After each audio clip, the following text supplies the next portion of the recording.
Okay, Superintendent Nicholas Pedro, officer in charge of the crime division of the Bermuda Police Service. I would just like to give an update today on the progress in the investigation into the serious sexual assault that occurred last Sunday, the 20th of September.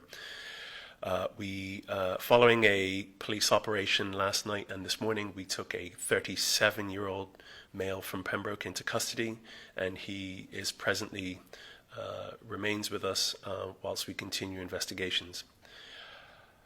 The feedback from the press release that we did yesterday was very helpful and in fact quite incisive in bringing the suspect into custody, so I wish to thank the public and the media for highlighting the attention on the imagery that we released.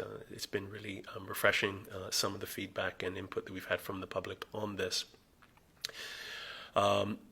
What we have learned so far, however, is that we believe that the suspect appeared to be looking for victims in the city of Hamilton prior to the attack on the 31-year-old lady on Fairylands Road. So we are asking anyone who thought they may have seen someone fitting the description of the suspect to please come forward and speak to us. We've seen some movement on CCTV that gives us cause to think that this may very well be the case. So anyone that may have seen this person in the early hours of Sunday, the 20th of September, riding a red motorcycle, dressed all in black, with a black helmet and visor, to please make contact with the Vulnerable Persons Unit. I'd like to also congratulate the team who've worked quite tirelessly on this since it happened. It's a very challenging situation and obviously very traumatic for the victim. And you know, she's been immensely brave in coming forward and speaking to us about this, and so we're very thankful for that as well.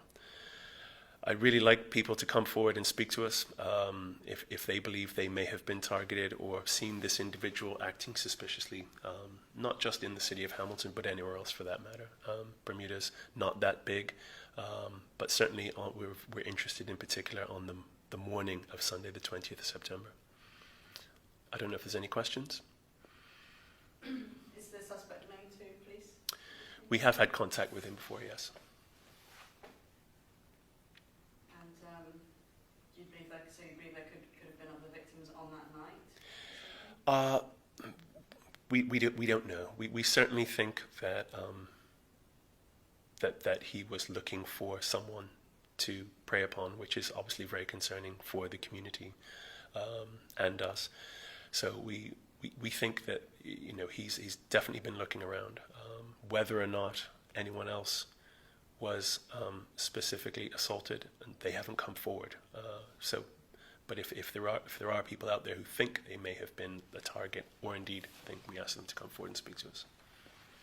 And any message to those people who might be considering that? Obviously, it's a big move to come and speak to the police in terms of confidentiality. Yes, I mean, you know, this is what we do every day. We deal with victims and deal with their matters in confidence. So there is no risk of that being identified or made known. You can come forward in absolute confidence and report your matter to us.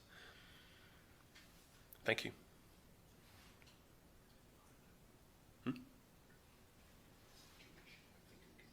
Yeah.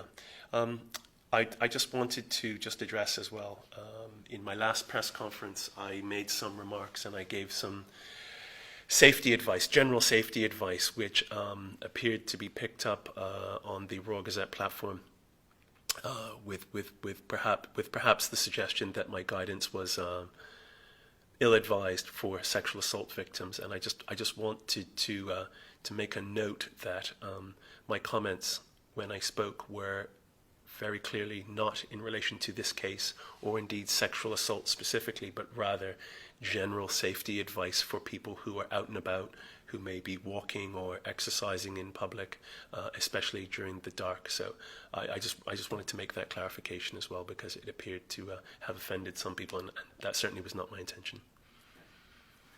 Yeah, thank you very much.